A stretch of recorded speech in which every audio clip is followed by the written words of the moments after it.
God damn, there was some bad music released 7 years ago. Not that it's any better today, but ladies and gentlemen, these are the 5 worst songs of 2016.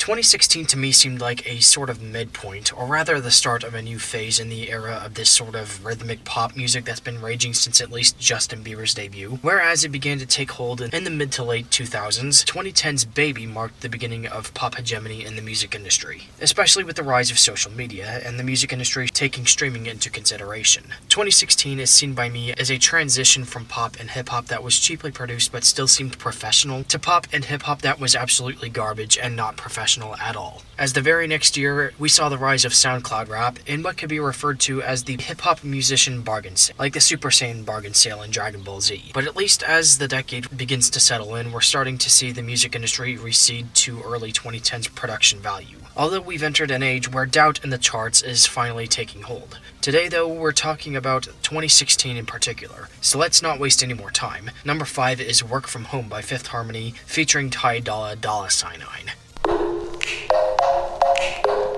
Starting off with the first song in 2016 that abused the word work, I believe I talked about this song in the 700 subscriber special / pop music content nuke, but it bears repeating that this song is a song for degenerates and those ignorant to the class struggle, because they are not of the class that is struggling. This song depicts a horny housewife getting his man fired from his job because she won't leave him the hell alone and keeps sending nudes for him to get distracted. I don't worry about nothing, I ain't wearing nothing. I'm sitting pretty impatient, but I know you gotta put in them hours. I'ma make it harder. I'm sending pick up to picture, I'ma get you fired. Not to mention the atrocious grammar, there are 5 double negatives sprinkled throughout the entire song. See if you can find them all. Did I mention class struggle? You don't gotta go to work, let my body do the work. You might not have to work, Fifth Harmony, but those of us with a net worth not in the hundreds of thousands, let alone millions, those of us with just over 1,000 fans, if any, let alone supposedly millions, those of us making $50,000 a year on the high end, yeah, not so lucky. Trust me, we'd like to be able to just go and have a quick fuck or fap when we need it, but we also don't fuel the music industry with cheap pop music every year or so, and we don't sell merch to thousands of brainwashed sheep, and we sure as hell don't get to tour very often. Would be nice to get out of this godforsaken town. At least Ty Dolla $9 expresses some knowledge of what life is like for wage slaves, but it doesn't go beyond vocabulary. Even Ty Dolla $9 thinks that average working people can just afford to take off to plow their wife and buy them expensive shit.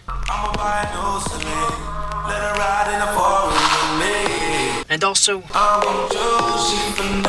I still don't fucking know what this means. Finessing, according to Genius, means to move around in a smooth manner, but that still doesn't explain the jug part. Moving on, number 4 is Down in the DM by Yo Gotti.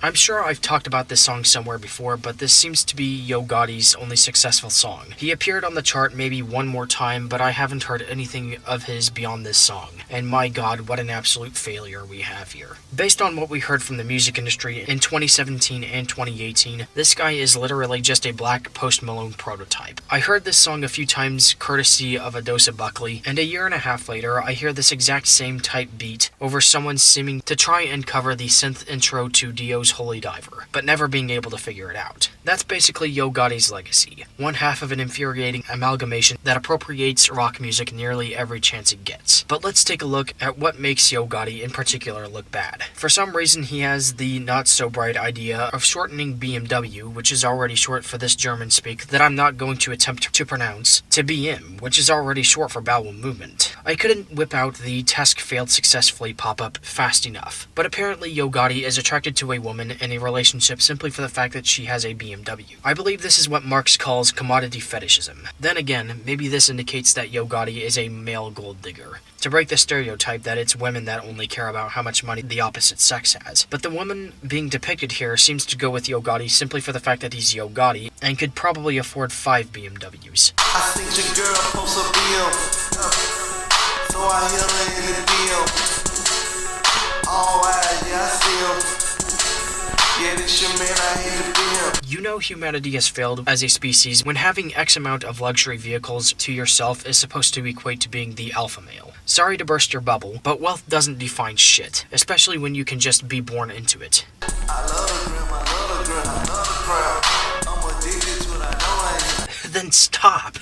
Go touch grass, man. Number 3 is Zillionaire by Flo Rida. I gotta ask where you been hiding. Gods, I'm glad this dickhead isn't relevant anymore. He hasn't charted in the US since before this song, and hasn't charted anywhere in the past 5 years. Let's hope it stays that way, though he does have a new album coming out at some point, apparently. Can I just not do this? I feel violated knowing that this song even exists. Flo Rida basically appeals to the gold digger fantasy with this song, talking about buying his woman luxury cars such as BMW and Bugatti. Feel like every song on the list so far has mentioned BMWs in some capacity. Buying her a yacht and overpriced shoes that only a masochist would be stupid enough to spend their money on, not to mention the mass amount of exploitation and abuse of overseas labor that must take place to invoke the term zillionaire. I spend it on you.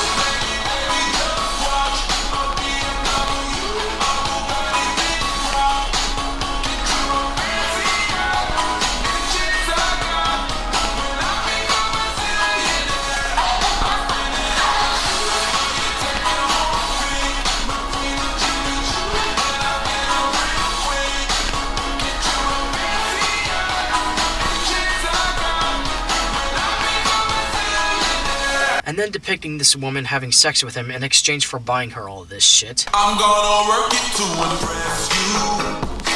Get you that dress and then undress you. It makes me sick to my stomach that this level of female objectification is tolerated among the common class. It's sad because there's so many people my age that got married, some even with children, with wives that do not give a fuck about them and abuse them mentally and physically and take complete control of their finances, keeping up with the charade of starting a family until they meet some Andrew Tate, then cheat on their husband. With songs like this that released when we were teenagers, it's no wonder Gen Z is so fucking hopeless. We just didn't have that voice to tell us to mind our standards and encourage us to learn more and to think for ourselves. And because of Flo Rida and so many others, my generation is the most depressed, broke, and nearsighted out of any generation currently alive. Rant over. Number 2 is All Time Low by Jon Bellion.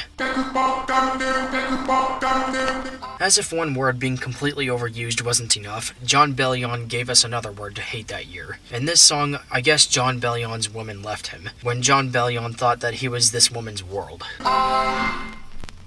Was the knight in shining armor in your movie? Well, put your lips on mine and love the aftertaste now. I'm a ghost, I call your name, you look right through me.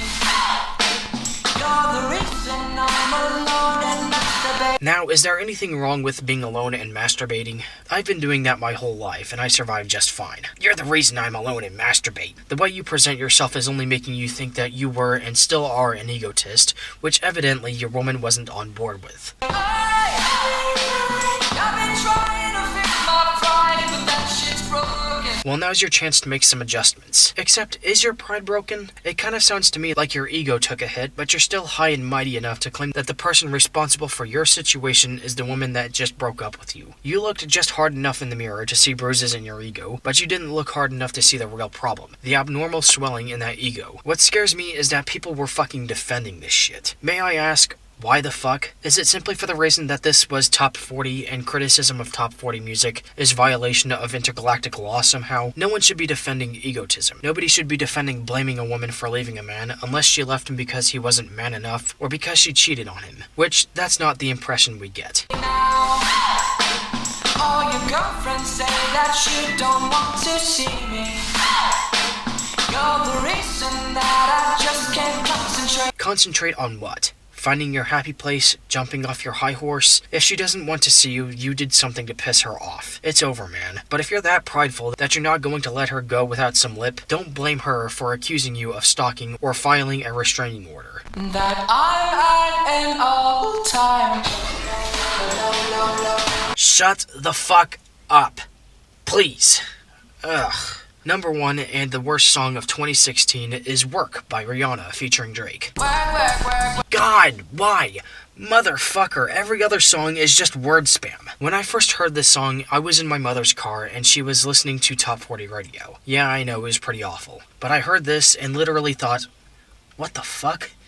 Is she saying work? I thought it was some sort of leaked outtake or joke song or an advert or the DJ's fucking around, but it's not. It's an actual song. It is an actual song that hit number 1 on the Billboard Hot 100. My mind is blown at the fact that something that, upon first listen, I did not recognize as music, topped the official chart of the music industry. Just thinking back on that moment gives me a headache. The level of confusion I felt was astronomical. Even after listening to the song in full, I thought to myself, what the fuck did I just listen to? Knowing that this was one of the most popular songs of 2016, I think I can say without fear of generating controversy that Work contained some of the worst singing I've ever heard in my life. Down there with the likes of Justin Bieber, Whitney Houston, Patti LaBelle, and Lil Pump. Lil Pump in particular is among one of the worst vocalists of all time, that I know for a fact, but 2016 did serve as a sort of precursor to what the next few years would look like, and Rihanna's attempt to infuse Bayesian Creole with her singing, in retrospect, foreshadowed the rise of mumble rap. I honestly can't be bothered to try with this song, seeing as how Rihanna herself couldn't be bothered to put more than a half-ass effort into this. Above all, I'll never be able to give myself an answer as to how this got over 1 billion views on YouTube,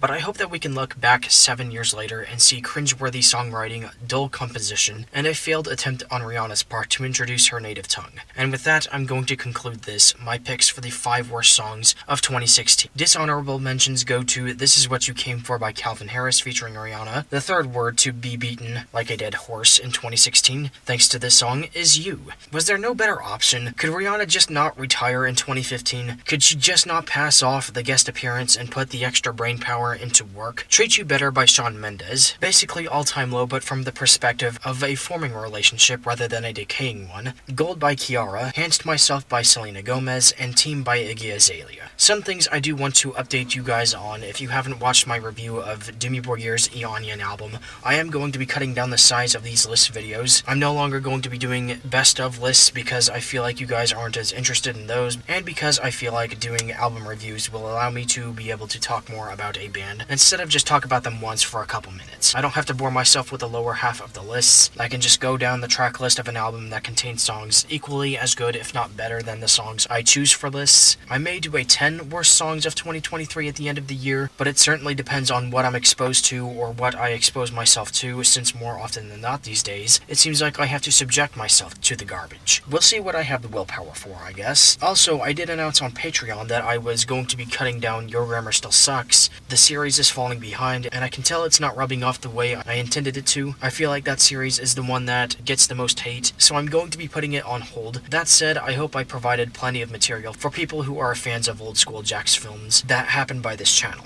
I also wanted to make room for more album reviews, lyric lobotomies, and other stuff, and yeah, I think that's where I'm going to sign off. If you like this video, please be sure to hit thumbs up, share it far and wide, leave your picks in the comments below, or if you agreed with my list, or if you think I'm just a hater, please be sure to subscribe if you'd like to see more content like this, and click the bell to receive notifications when I upload. Speaking of Patreon, I'm accepting financial contributions through the link in the description. If you'd like to receive exclusive goodies, consider becoming a monthly contributor for just $3 a month. But thanks for watching, and I'll be back soon for another video. Bye guys.